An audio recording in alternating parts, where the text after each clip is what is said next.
জিয়া রহমান আমাদেরই একজন ছিলেন। আচ্ছা, to be frank with you, আচ্ছা স্যার, আরেকটা জিনিস পরিষ্কার হয়েছে স্যার, আপনি কি একটা বলছিলেন যে কোরআন শপথ করা হয়েছিল, মানে কি হ্যাঁ, কি কি মানে হয়েছে? আমি বলি, শোনো, এই যে সেনা পরিষদ, আমরা যখন ভারতে যুদ্ধ করছিলাম তখন সমমনা কমান্ডার যারা পলিটিক্যালি কনসিয়াস ছিল ছাত্র জীবনে, ধরো পরবর্তী জীবনে, তখন আমরা ওই মুক্তিযুদ্ধের আড়ালে আমরা সেনা পরিষদের বীজ বপন করি। তারা তাকে সেক্টর কমান্ডারের অবস্থান থেকে সরিয়ে এনে হেড কোয়ার্টার দাম করে এক সেফ হাউসে, মানে আমাদের কিছু সেফ হাউস ছিল যেখানে আমরা থাকতাম, আর আমাদের সাথীরা ফিরে আসতো কল্যাণীতে, মানে এই অভাব ক্যালকাটা। কেউ যে মানে আশেপাশে যায় না।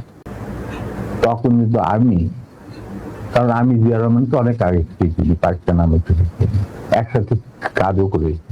আমি গিয়ে ওনার সাথে যোগাযোগ করি এবং তাকে বুঝাই যে স্যার আপনি ধৈর্য ধরুন, আমরা আপনাকে সহজে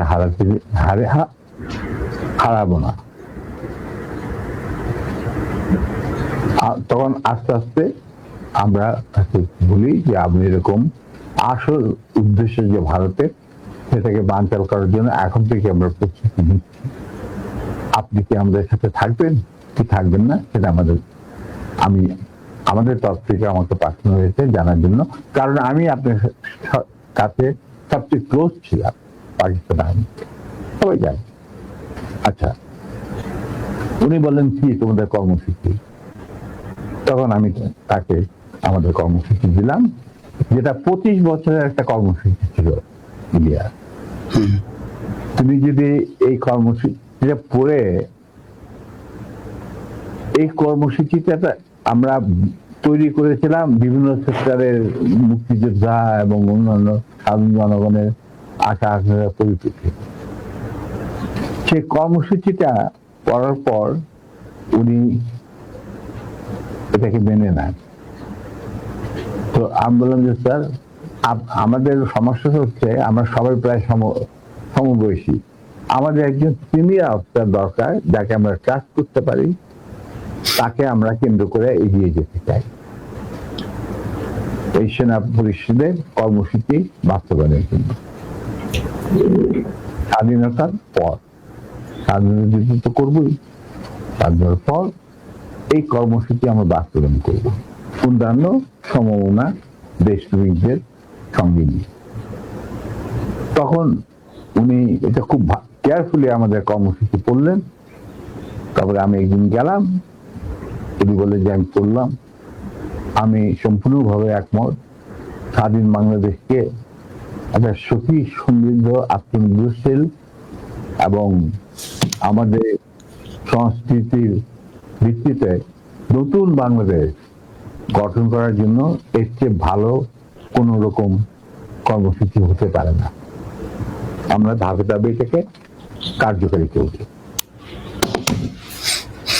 তখন আমি বললাম তাহলে কি আপনি আমাদের সাথে কাজ করতে রাজি আছেন? আমরা আপনাকেই আগে রেখে আমরা কাজ করতে চাই, কারণ ইউ আর দি সিনিয়র, আমরা রয়েছি আপনার গ্রাউন্ড ওয়ার্ক করার। আপনি যদি রাজি থাকেন তাহলে আমরা একসাথে কাজ করতে, আপনাকে সামনে রেখে আমরা কাজ করতে রাজি, এগিয়ে যাবো, সেনা পরিষদ এগিয়ে যাবে কাজ। তখন বললেন যে আমি রাজি। তখন বললেন যে স্যার আমাদের সাংগঠনিক বিধান অনুযায়ী আপনাকে একটা কোরআন শপথ নিতে হবে, যে কোরআন ধরে আপনি বলবেন যে আমি এই কর্মসূচি ভিত্তিক কর্মকাণ্ড, সেনা পরিষদের কর্মকাণ্ড পরিচালনা করার জন্য শীর্ষ নেতা হিসেবে যোগ দিতে রাজি আছে। উনি অজু করে আসলেন, কোরআন শরীফ রাখা হলো, তার উপর হাত রাখলেন, আমি ওর হাতের উপর হাত রাখলাম, তারপরে শপথ নিলেন। তবে একটা শর্ত থাকতো ওনার তরফ, যে যতদিন পর্যন্ত রাষ্ট্রীয় ক্ষমতায় আমরা না যেতে পারবো ততদিন পর্যন্ত সেনা পরিষদের সাথে আমার যে কোনো সম্পর্ক আছে সেটা প্রকাশিত করা যাবে না। আমরা আমরা সবাই পরামর্শের মাধ্যমে বললো শুধু তুমি আর নূর এই দুজনের পারমিশন থাকবে আমার সাথে যে কোনো সময় যে কোনো অবস্থায় যোগাযোগ করা। আমি বললাম আমাদের খুব বেশি যোগাযোগ করার দরকার হবে না, তবে প্রয়োজন মতো নিত্য বেসিসে আমরা দুজনেই আপনার সাথে যোগাযোগ করি, তাও তার বাসায় অফিসে না। আপনাদের ওই 25 বছরের পরিকল্পনাতেই কি শেখ মুজিবকে ক্ষমতাচ্যুত করার পরিকল্পনা ছিল? অবশ্যই। এটা তো এই প্রশ্নটা তো আমার মনে হয় তোমার করাই উচিত ছিল।